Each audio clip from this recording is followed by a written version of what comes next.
Nem nossas coisas, infelizmente, errou feio. A capa já diz tudo, a notícia é triste. Por que a notícia foi triste? Porque eles,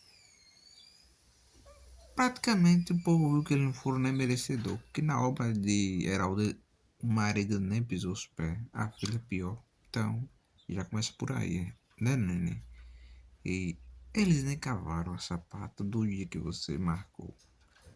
Você vai continuar nesse mesmo erro para prejudicar o seu próprio canal, o seu próprio trabalho, amigo.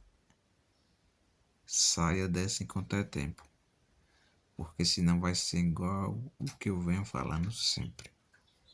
Esse tipo de pessoa que vai estragar o seu canal, a sua credibilidade.